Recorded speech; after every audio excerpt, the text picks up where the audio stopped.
Yang kedua, Bismillahirrahmanirrahim. Apa ada dalil tentang anak yang baru lahir diadomkan atau dikomatkan karena di rumah bersalin atau tidak kalau bayi baru lahir mereka menyuruh sulama dan adan kata Allah.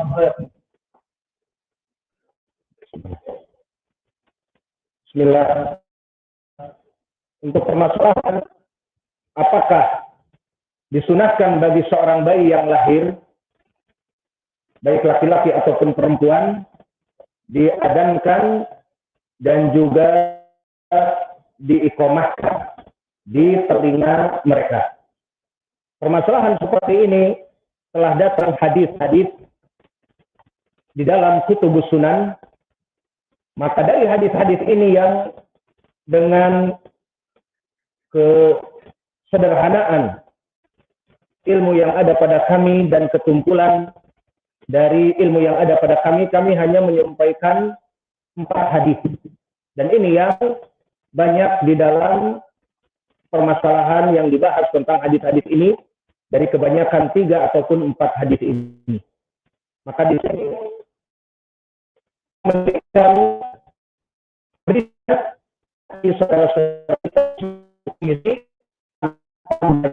saya kepada taklid ikut siapa. Karena telah terjadi beberapa istilah dari ulama mu'asirin saja. Seperti Syekh bin Baz ditanya, dia mengatakan ada hadis-hadisnya. Saya mengatakan dhaif, namun barang siapa yang ingin melaksanakannya tidak apa-apa. Dan begitupun Syekh Ibnu Utsaimin mengatakan ada hadis-hadisnya tidak apa-apa untuk dilaksanakan. Dan begitupun ada beberapa ulama yang mendhaifkan dan ada yang menghasankan, seperti Syekh Al-Albani mendhaifkan di silsilah ad-dhaifah bahkan maudhu dari beberapa jalan. Kemudian di Al-Irwa dia menghasankan meskipun dengan tidak jazm. Dilihat dirujuk kepada al-maudhu, silsilah ad-du'afa atau silsilah ad-dhaifah, kemudian ada isyarah menghasankan. Dan begitupun Syekh kami Muqbil Al-Wadi'i dari dulu kami mencatat faedah dari bahwa hadis ini dhaif tidak bisa terangkat kepada sahih. Dan diikuti oleh muridnya di sana seperti yang setelahnya Ali Abduri Hadallah dan yang lainnya. Maka saya tadi mengatakan kami tidak mengajarkan taklid. Ikut siapa. Permasalahan khilaf di sini, kalau kita mengajari taklid maka akan terjadi perpecahan. Oh berarti Ustaz di sini mentarjihkan Syekh menghina Syekh Al-Albani, menghina Syekh bin Baz. Tapi bukan masalah menghina walasi. Kembali kepada dalil, belajar ilmu, jangan taklid. Sehingga kita berbeda pendapat dengan Syekh Al-Albani, Al-Albani dilawan. Berbeda dengan ulama yang lain, ulama yang lain dilawan. Kembali kepada ilmu, belajar, jangan bertaklid kepada ustad-ustad ataupun masyayikh yang ada. Belajar ilmu, nanti tahu sendiri. Maka kita sebutkan sekarang dari 4 jalan. Dan 4 jalan ini disebutkan oleh para ulama. Tidak ada, wallahu a'lam, jalan-jalan yang lain. Sebagian ulama menyebutkannya 3. Maka kita sebutkan 4 jalan. Jalan yang pertama, hadis ini yang paling ringan kedudukan dhaifnya. Semua jalannya dhaif. Dari yang 4 jalan pertama diriwayatkan oleh Imam Abi Dawud dan At-Tirmidzi serta Imam Ahmad. Dari jalan Asim ibnu Ubaidillah, dari Ubaidillah ibni Abi Rafi', dari bapaknya Abu Rafi'. Maka dari Abu Rafi'. Aku melihat Nabi Muhammad SAW adzana fi udunil Hasan ibni Ali. Aku mendengar Nabi melaksanakan adzan di telinga Al-Husain ibnu Ali. Di saat Fatimah melahirkannya, maka dari sini diambil pendalilan bahwa Nabi memberikan adzan kepada Hasan. Al-Hasan cucunya Nabi. Ini dilihat oleh Abu Rafi'. Maka apa sanad ini sahih, sanad ini dhaif. Namun dhaifnya di sini masih mending. Karena Asim ibnu Ubaidillah yang disbahi si Al-Adawi telah didhaifkan oleh para ulama seperti Ibnu Ma'in, Imam Ahmad, Imam Abdurrahman ibn Mahdi, dan Abu Hatim serta Imam Al-Bukhari sendiri. Bahkan Al-Imam Al-Bukhari jaraknya lebih keras dari yang lain.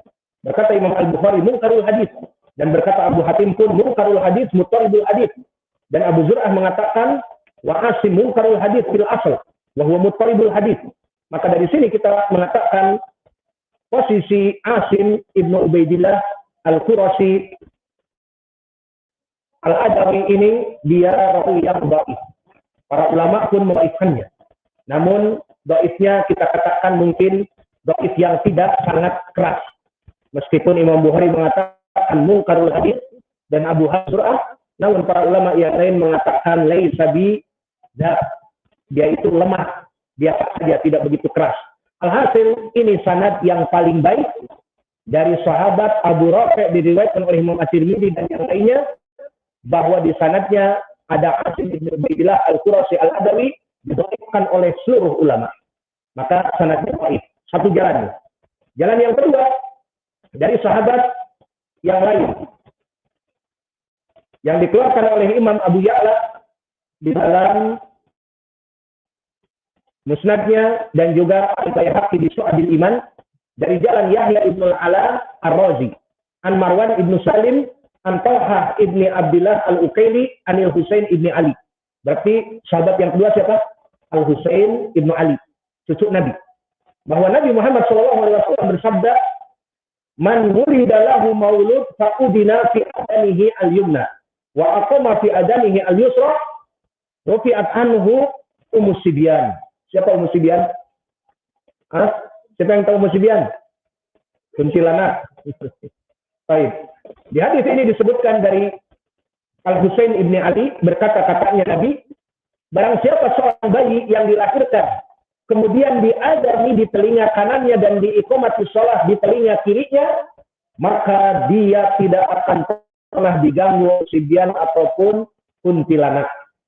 Maka hadis ini menjadi pendalilan bahwa kata mereka diadakan di telinga kanan dan di telinga kiri itu dari ucapan Nabi, dan menjadi pendalilan bahwa kuntilanak itu ada. Di Arab dinamakan kuntilanak itu Ummu Sibyan. Sama, itu seperti perempuan yang rambutnya panjang namun kakinya kaki keledai. Dan begitu pun kata orang-orang tua kita bahwa kuntilanak kakinya keledai. Dan kalau di sini tertawa, kalau di Yaman menjerit.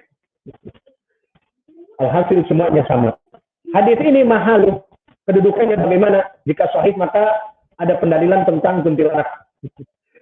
Hadis ini hadis yang maudhu, dipalsukan. Di sanadnya ada dua penyakit. Penyakit yang paling parah adalah Yahya ibn al-Ala Ar-Razi.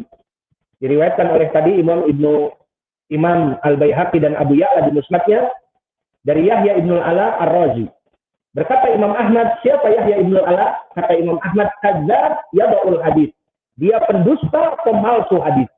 Maka bisa jadi hadis kuntilanak ini dipalsukan oleh dia. Dan berkata Yahya ibn Ma'in, laisa bisiqah, ini juga jarak syadid. Dan di riwayat lain mengatakan laisa bisai, ini juga jarak yang syadid. Dan disebutkan oleh Amr ibn Ali Al-Fallas dan An-Nasai dan Daruqutni, matrukul hadis. Hadisnya dibuang ke tong sampah, sent to the trash, dibuang, dikirim ke tong sampah hadisnya.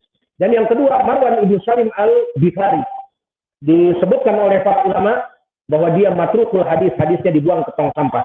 Maka Syekh Al-Albani menyebutkan hadis ini di kitabnya Silsilah Ad-Dhaifah, hadis ini hadis yang maudhu, hadis yang palsu. Maka ini pendapatan di Ad-Dhaifah. Namun di Al-Irwa dia mengatakan bisa jadi naik kepada hasan. Lihat kepada kitab Silsilah Ad-Dhaifah yang tadi dia mengatakan maudhu dari jalan yang lain di sana. Dan nanti akan kita bahas tentang ucapan Syekh Al-Albani di sini.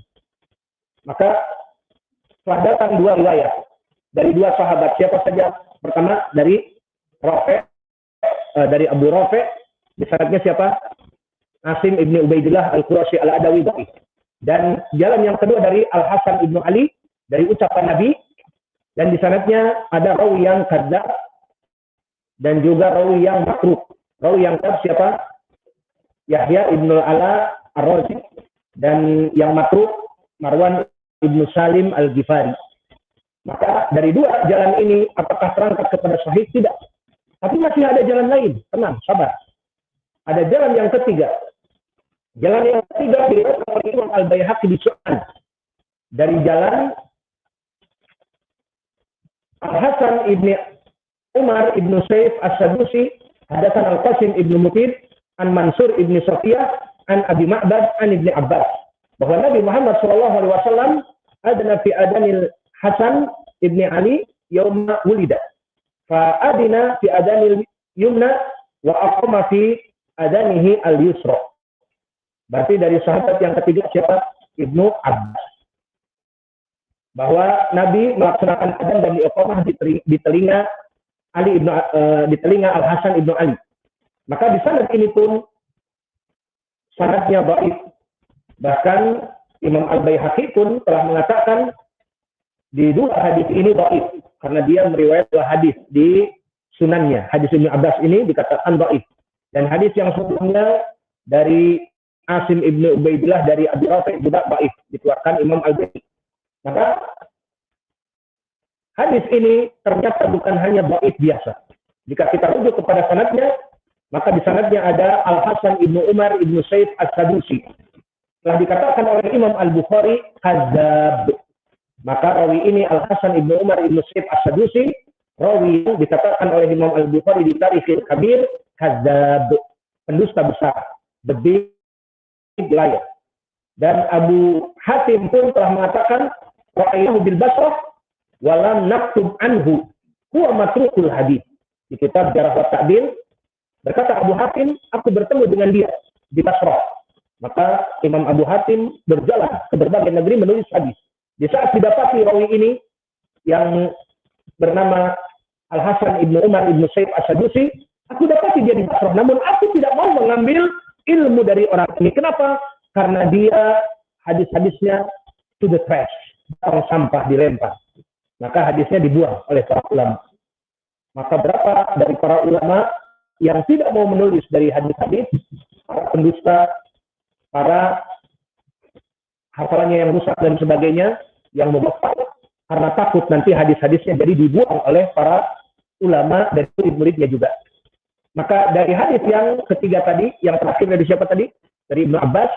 Dan yang keempat datang hadis dari sahabiah Ummul Fadl Ibnatul Harith Al-Hilaliyah. Yang mana dia melewati Nabi wa huwa jalisun fil hajar atau bil hajar. Kemudian berkata, ya Ummul Fadl, ya Ummul Fadl, wahai Ummul Fadl. Kata dia, baik ya Rasulullah, ada apa wahai Rasulullah? Innaki hamilun bi gulam. Berkata Nabi, kamu hamil anak laki-laki. Maka dikatakan oleh Nabi, faida wadatihi fatini bihi. Jika anti telah melahirkannya, datangkan kepadaku. Maka setelah melahirkan, Ummul Fadl sangat bangga dan datang kepada Nabi. Maka di saat aku memberikan kepada Nabi, fa'adina fi udunihil yumna, atau masih udunihil yusra, kemudian samahu Abdullah. Maka Nabi kemudian memberikan adzan di telinga kanan dan iqamah di telinga kiri dan memberikan nama dengan nama Abdullah. Maka hadis ini pun hadis yang dhaifun jiddan. Di mana di sanadnya tadi ada Ahmad ibnu Rashid ibnu Husain, ataupun hadis ini dikeluarkan oleh Imam At-Tabrani di Mu'jam As-Shaghir dari jalan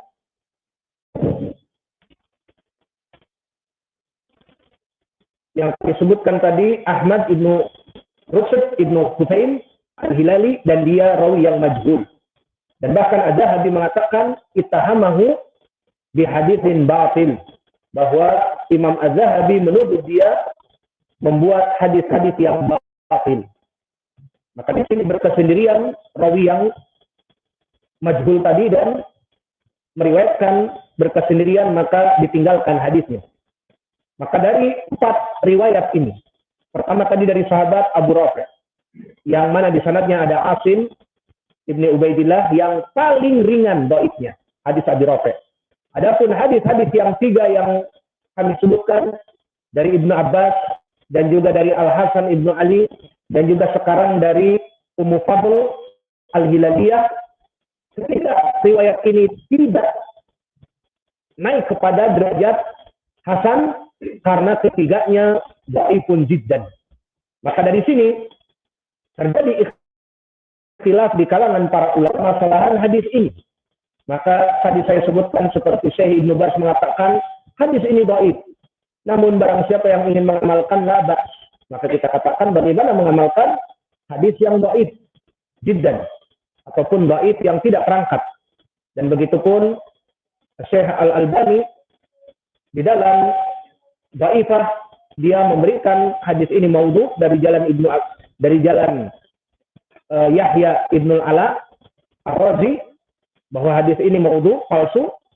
Maka ada faedah dari Syekh Abdul Muhsin Al-Abbad yang mengajar di Masjid An-Nabawi.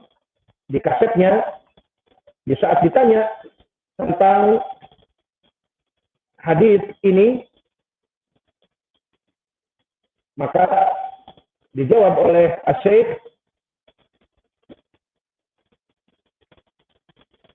kalau Al-Alamah Al-Abbad ditanya tentang permasalahan ini, maka dijawab bahwa hadis-hadis ini tidak sahih.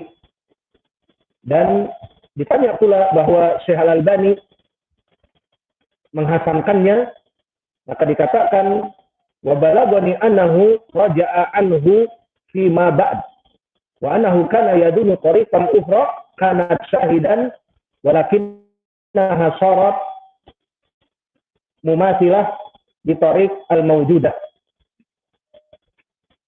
Maka ditanyakan tentang permasalahan melaksanakan yang demikian, dikatakan masabatat bahwa hadis-hadis tentang permasalahan ini dengan memberikan iqamah dan adzan masabatat tidak sahih.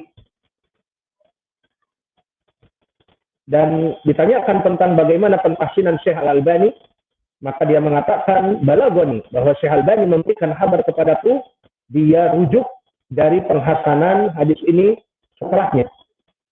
Karena memang jika kita rujuk kepada kitabnya Al-Irwa, tidak menjazmkan Syekh untuk menghasankan hadis ini. Dan di sini khabar dari Syekh Abdul Muhsin Al-Abbad menjadikan penjelasan juga bagi kita bahwa Syekh Al-Albani pun taroja dari penghasanannya.